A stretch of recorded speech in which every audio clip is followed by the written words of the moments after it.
ஹே குழந்தைகளே, இன்று ஒரு சின்ன தைரிய கதைக்கு ரெடியா? இதோ வருகிறது அர்ஜுன் மற்றும் சிவப்பு பலூன். ஒரு அழகான மாலை சிவா, சந்தியா, ஸ்ருதி மற்றும் குட்டி பையன் அர்ஜுன் சர்க்கஸுக்கு வந்திருந்தார்கள். அப்போதான் அர்ஜுன் ஒரு பெரிய சிவப்பு சிங்கம் பலூனை பார்த்தான்.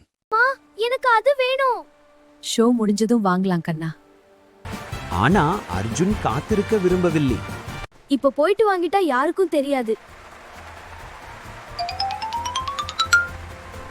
அம்மா, அப்பா. திரும்பி பார்த்தப்போ அம்மா அப்பா எங்கும் தெரியவில்லை.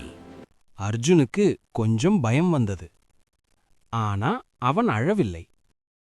அவன் ஒரு செக்யூரிட்டி கார்டு அண்ணாவை பார்த்தான். அண்ணா, நான் என் குடும்பத்தோட வந்தேன். இப்ப காணோம். அங்க ஸ்டேஜ்ல நிக்கிற அங்கிள் கிட்ட போய் அனௌன்ஸ் பண்ண சொல்றியா? அவர் கண்டுபிடிச்சு தருவார். அர்ஜுனோட அப்பா அம்மா ஸ்டேஜ்க்கு வாங்க, உங்க பையன் இங்க இருக்கான். ரொம்ப தைரியமான பையனா இருக்கியே அர்ஜுன். அர்ஜுன் எங்க போனே? நீ ரொம்ப தைரியமா இருந்தியே. பலூன் வாங்க போனியா? குடும்பம் மீண்டும் இணைந்தது, வாழ்த்துக்கள். எதுவும் வாங்கணும்னா சொல்லி கேட்கணும். தொலைஞ்சா பயப்படாம பெரியவங்ககிட்ட உதவி கேட்கணும். இனி நான் சொல்லாம போக மாட்டேன். அர்ஜுன் இன்று ஒரு முக்கியமான விஷயம் கற்றுக்கொண்டான்.